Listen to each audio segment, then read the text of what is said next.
à tous et bienvenue pour cette émission spéciale de campagne électorale pour l'élection départementale partielle dans le canton de Sarralbe. Aujourd'hui, c'est le binôme composé de Naïla Hénard et d'Adrien Sommer qui est à l'écran. Bonjour. Bonjour. Alors, avant de parler de politique, parlons des gens. Naïla Hénard, qui êtes-vous ? C'est toujours difficile de parler de soi. Mais s'il le faut, je ferai l'effort. Je suis née à Madagascar, une colonie française. Je rejoins la France en 1977 et j'ai rencontré mon mari à Sarralbe. Je me suis mariée à Sarralbe et j'ai 2 enfants, 3 petits-enfants. Et avant de continuer, je vous souhaite une bonne année. Alors c'est à vous du coup, Adrien Sommer, de vous présenter. Bonne année de même, à vous et à tous les téléspectateurs. Donc moi je m'appelle Adrien, j'ai 24 ans. Je suis né à Sarreguemines et j'ai habité pendant longtemps à Vitersbourg dans le Saulnois. Et j'habite aujourd'hui maintenant à Vouswiller. Et qu'est-ce que je peux dire? Donc j'ai fait mes études au lycée Simon-Lazare à Sarreguemines, en commerce, et j'ai repris une entreprise maintenant depuis presque 2 ans. Et voilà quoi. Et c'est déjà pas mal. Alors, cette élection partielle a lieu suite à l'annulation du scrutin des 20 et 27 juin 2021 dans le canton de Sarralbe. Pour vous, est-ce que c'est un contexte qui change tout, cette annulation d'élection ? Je ne sais pas, j'ai du mal à juger de la situation. Bon, on est devant les faits accomplis, on accepte. Nous étions en 2e position la dernière fois.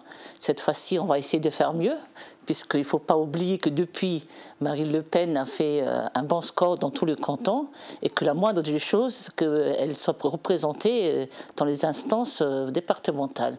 Et puis, il faut savoir que je suis moi-même au conseil régional. J'ai une vision globale de l'ensemble du territoire, mais je voudrais m'approcher davantage. La proximité, je crois que je serai beaucoup plus à l'aise. Alors, quand vous dites nous étions 2e, c'était le Rassemblement national, mais ce n'était pas vous. Pourquoi êtes-vous tous les 2 candidats cette fois-ci ? Tout simplement parce qu'il y avait plusieurs candidats qui se présentaient et le Rassemblement national a voulu nous choisir nous, quoi. Peut-être moi pour rajeunir un petit peu l'image du parti, pour laisser la chance aux jeunes aussi, et Naïla parce qu'elle est déjà élue probablement, et que c'est un atout important, quoi. Ouais. Alors vous l'avez dit, hein, vous vous présentez sous l'étiquette Rassemblement national. C'est important pour vous ? Oui, quand même, oui. Le Rassemblement national a fait de très bons scores aux dernières élections, législatives, présidentielles comme départementales. Et je pense qu'il faut absolument qu'ils aient des élus qui les représentent au niveau départemental, quoi. Je pense la même chose.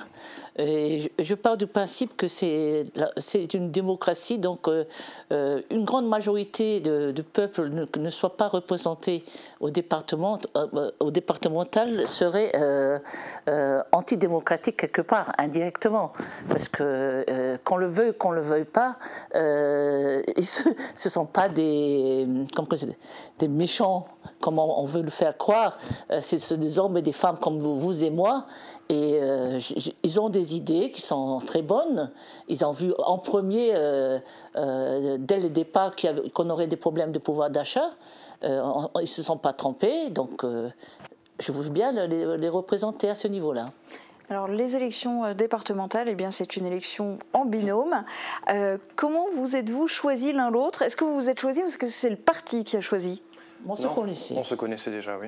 Alors, vous vous connaissez depuis longtemps ? Depuis quelques années maintenant, oui. On a fait pas mal de campagnes ensemble. Ouais. Enfin, pas pour nous, mais pour d'autres. Et puis voilà, ça s'est fait. Ouais. L'opportunité s'est présentée. Et puis... On allait coller les affiches ensemble. Alors, parlons du territoire. Je voudrais que vous me disiez, selon vous, quels sont les atouts du canton de Sarralbe ? Alors, il y a 3 atouts, je dirais. Vous avez 50 ans bien compliqué tout en étant bien engrené.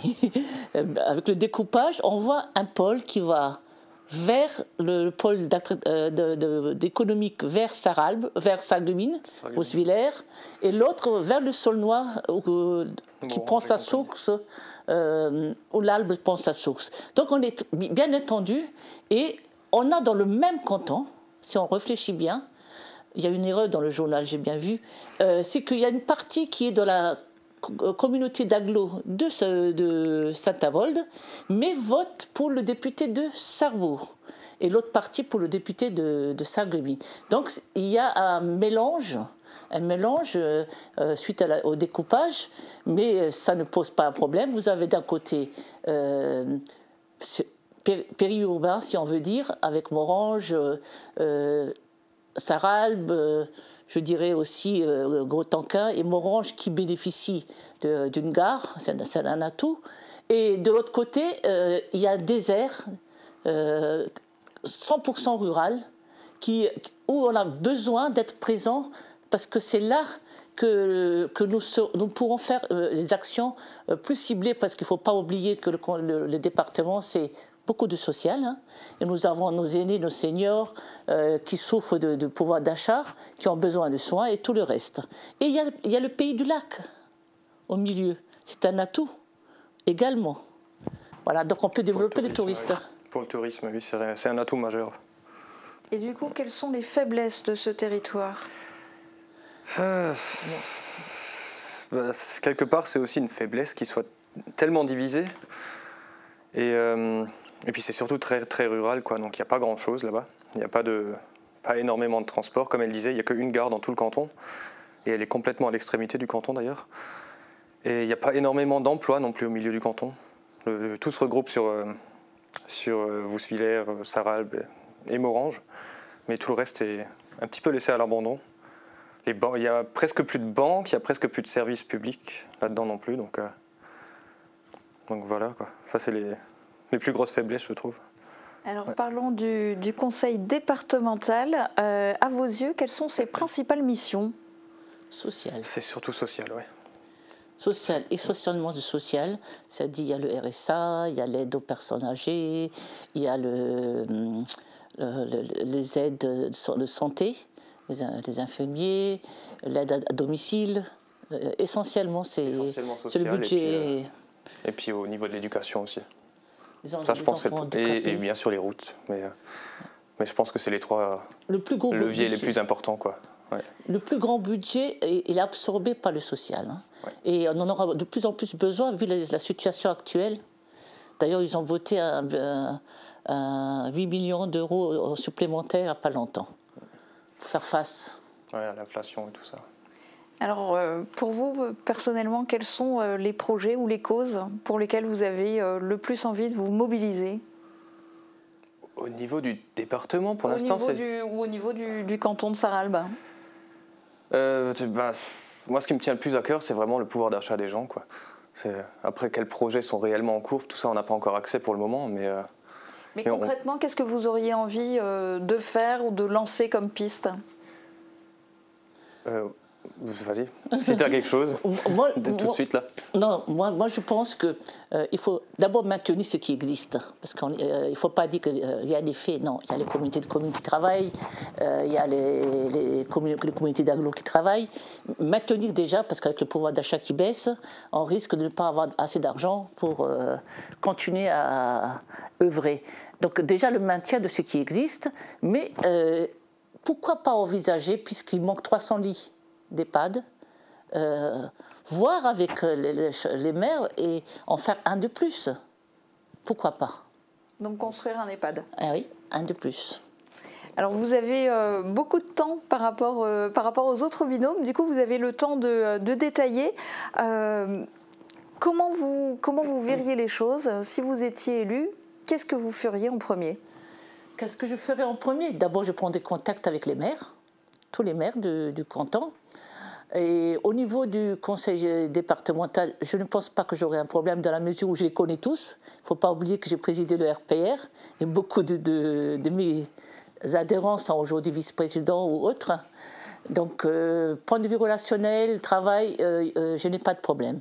Donc, je pourrais travailler, il ne s'agit pas de faire de l'opposition gratuite, non, ce ne sera pas ça, puisqu'il faut construire, on a une volonté de bien faire. D'ailleurs, je ne pense pas que quelqu'un ait besoin de faire la politique pour mal faire. Je ne pense pas que ça existe.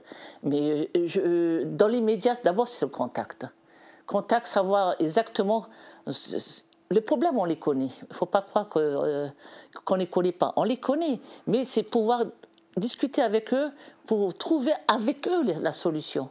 C'est parce que de loin, vous voyez, on parle comme si c'était un dossier, une commune. Mais une commune, ce n'est pas un dossier, c'est des âmes qui vivent. C'est des hommes et des femmes qui ont besoin de nous. Donc, je prends la proximité, l'écoute surtout. L'écoute. Alors, quels sont les problèmes auxquels vous aimeriez vous atteler? Alors, j'aimerais aussi m'atteler au problème de l'emploi. Parce qu'il y a, comme dit, beaucoup de communes qui sont complètement délaissées au profit des grandes villes, des métropoles. Et je pense qu'on devrait maintenir déjà les services administratifs qui sont disponibles au maximum et encourager l'installation de nouvelles entreprises dans le canton, surtout dans les zones rurales. Et oui, autant que possible apporter de nouveaux services, comme elle disait, par exemple un nouvel EHPAD, ou je ne sais pas moi, un nouveau collège, si besoin. Soutenir les associations au maximum, autant qu'on peut. C'est ce qui fait vivre le canton, surtout dans les zones rurales, c'est les associations, quoi. Qu'est-ce qu'il y aurait d'autre comme projet qui vous viendrait? Dans les médias.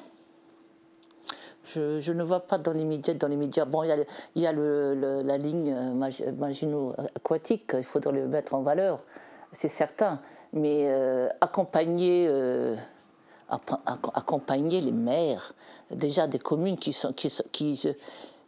ont du mal à faire une démarche administrative, déjà.